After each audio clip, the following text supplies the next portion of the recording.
think Daniele might have won it. Let's see though. So obviously, what do you think of Melodious in general in this format? How does it face off? Obviously, it's more of a dark horse pick. I think it's one of those decks that have always been very difficult to play against, especially because you don't really know sometimes where to activate your cards against your opponent, especially because you have a lot of different cards. And here, just starting things off with Prosperity, I think Andrea is not happy to see what is about to happen, because Todos. yeah, I mean, looking at Andrea's deck list, I mean, I'm not surprised that he's playing a lot of hand traps, especially because, you know, of the current decks we have in the format. But looking also at his side deck, thankfully he has the Arcus Feather Duster, which, you know, may help him out in game 2. But in game 1, honestly, after what Daniele revealed, I think if you're Andrea, you're scared, honestly. Yeah, of course. A lot of powerful cards. He knows what he's up against, and he's considering skill drain. But no, last second he picks the engine card, and let's see if this will be a right decision, because giving up on skill drain is definitely bold. But maybe he's just holding a lot of trap cards, doesn't really have much. And here comes the set 5 from Daniele. Wow. Yeah, I think he was missing one of the pieces to bring on the field. Okay, he just goes immediately here for the Elixir, and so to bring up on the field the Golden Lord. Yeah. And here also... yeah. Oh, I think I know what's coming, because the only reason to preemptively activate both might be the Tyrant. Is it there? It is there, and wow.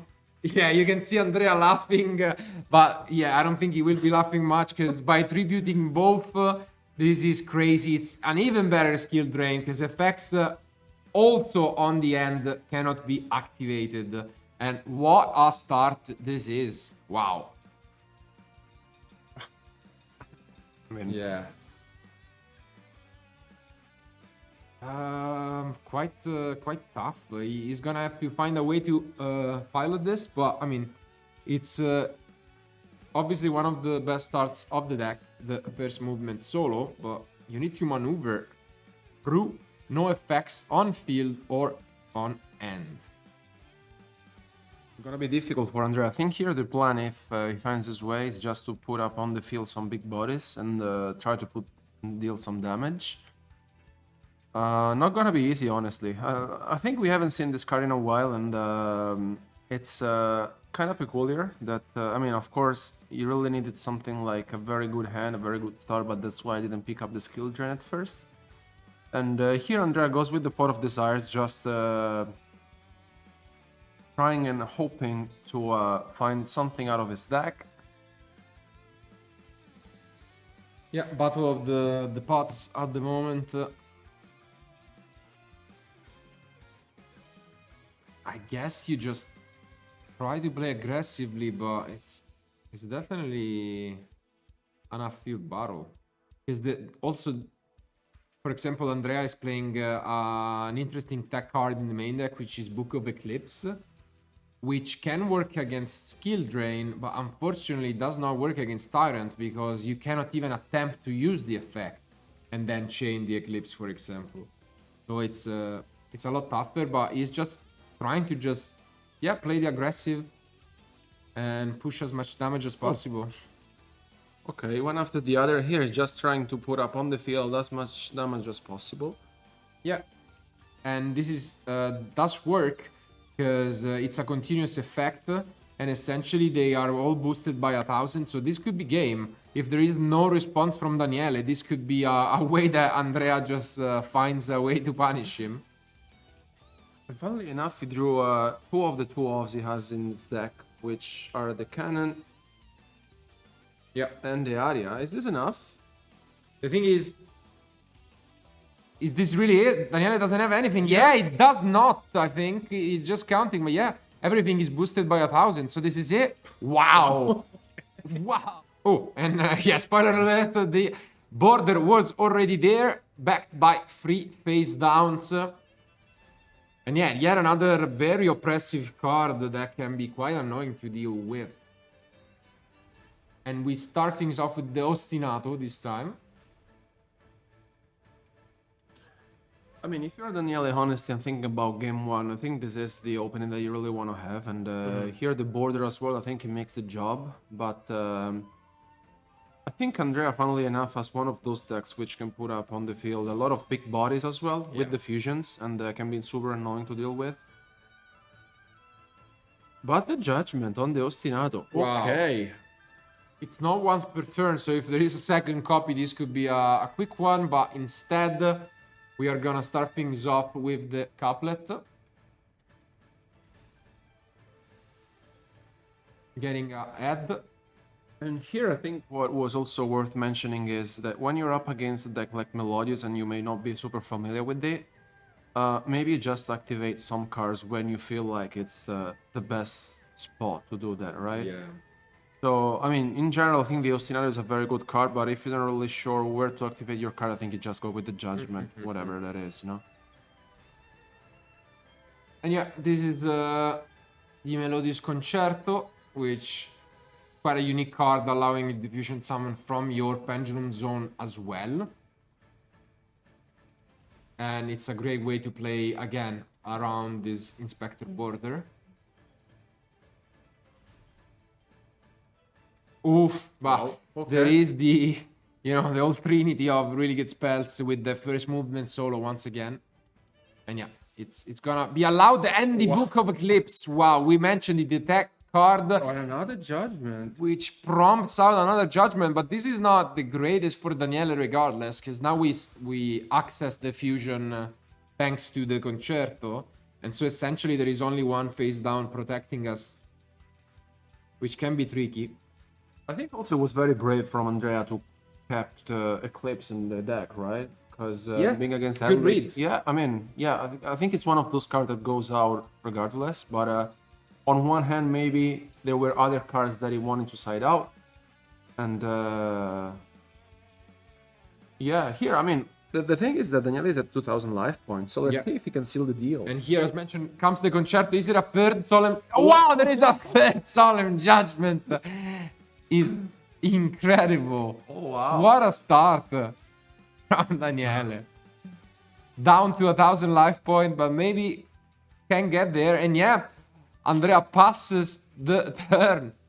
But wow, what a start. And now, yeah, we did have not the full face downs, which, you know, made me think that there could be something along those lines. And it's one of the one-offs, the Black Awakening. Oh, border triple judgment, honestly, it's, you know,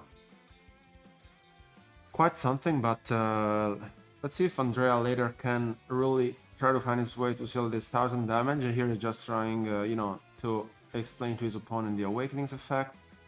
Yeah, I mean, it's pretty much just a tutor for this Golden Lord, as you cannot use both effects in the same turn.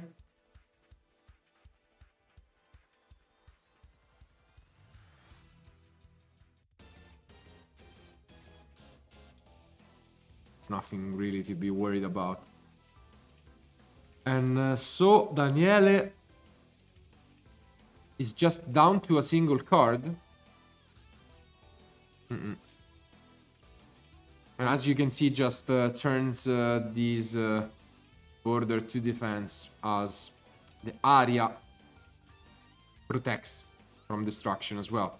And a great top deck here from Andrea with this Pot of Desires. Really what he was looking for. Wants to find some more of these power spells and ways to access fusion, as he's only playing the one copy of Concerto, so let's see.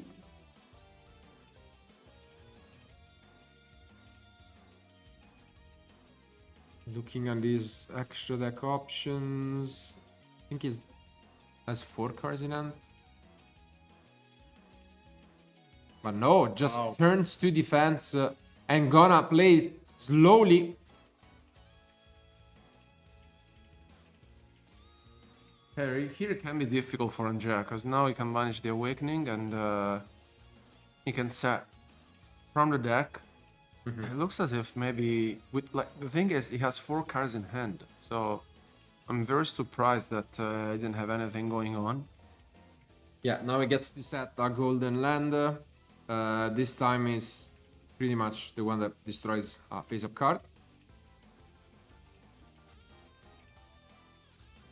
So it's yeah, setting up real nice here.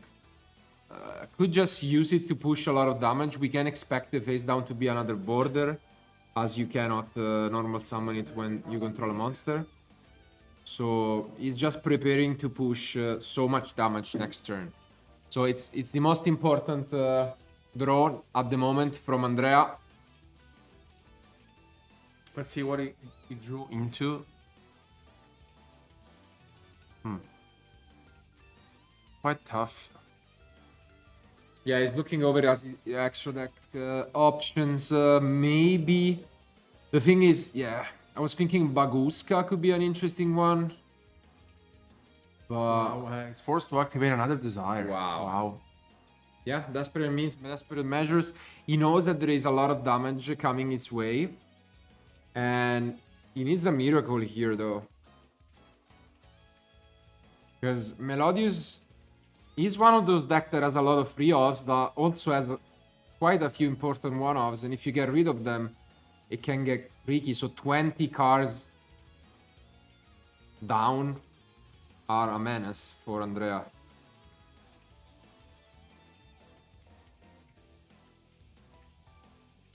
And let's see. He goes to summon the Soprano.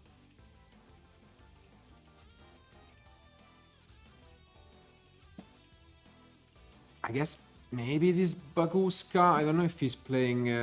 Yeah. Not playing Exiton. He couldn't even. Oof! Oh, An okay. insta Cosmic Cyclone by Andrea. So great pickup here, actually. And yeah, I guess he could also link now that that is gone.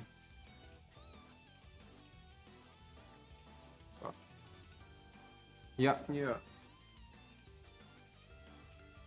has the option to go for either the.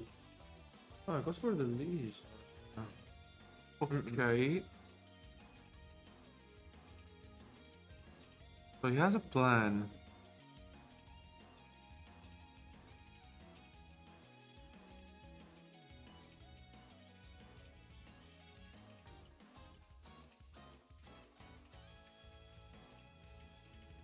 So empties zone so that he can access again his Ostinato. I would say, yeah, that's it. But Does he he has really targets, have them? yeah. Wow.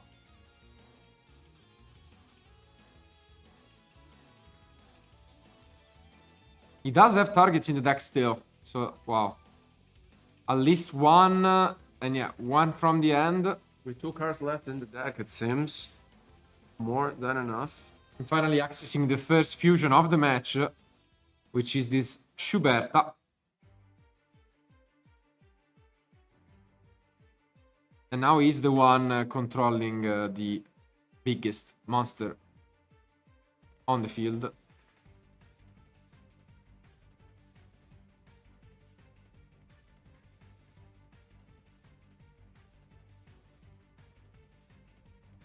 I'm not sure how many cards he has left in deck, though. Yeah, and 'Cause- maybe 2 or 3 cards, I think. Oh, No, it's 4. Because okay. this is obviously, I mean, 1,000 life points are not much, but that could be a win condition for Daniele. Ooh, Now there is that's an not Ash much. Blossom on the Eldland. So 200 life points left, and that's pretty much it for Daniele, who passed back to Andrea. He has 1 card in hand, I think. He also could have flipped the border first to prevent the Ash, but no, there is still like a fusion, so he can still activate at least 1 effect. But I think it could have been useful to at least prevent the Schuberta, but no, yeah, pass back. And now Andrea, you can see him getting excited with only 3 cards left in deck. Goes to destroy, as we were expecting, the other Inspector border and passes back, which means this Eldland is gonna get another chance to activate. But I think that was probably permanence, right? Yeah, I think so.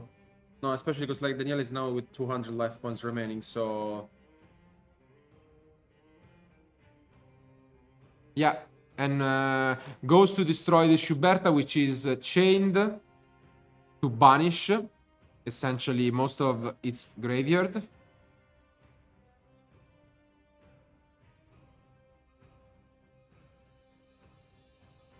plays back to Andrea with. Let's see if he can really find his way to. Yeah. With 2 cards left in the deck. 2 cards left in deck, but as you can see, the one recycled Concerto. So down to 1 card in deck, Andrea is trying to deal these last 200 life points. Can he make it?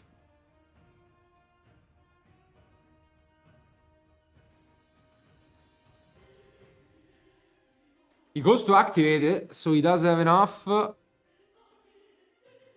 Can't quite tell how many cards are in the end. Gets rid of the pendulum scale plus the one of still in deck Chopina. Wow, this is getting down to the wire. So Basha comes down. I doubt there is still a Melodious to special summon from deck.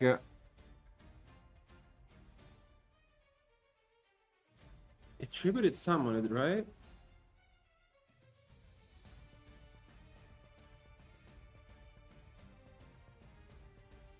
Yeah, you can see Andrea really knows what he's doing. Doesn't really feel this pressure. He attributed the Baka, right? To normal summon the pendulum, right? But he has to special summon the monster in defense.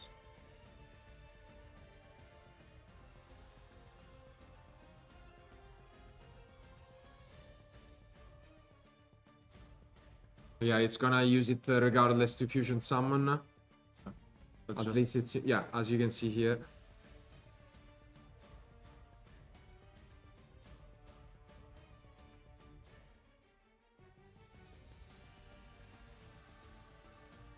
And here comes Schuberta once again. Going to banish to boost its attack, and he finds the win.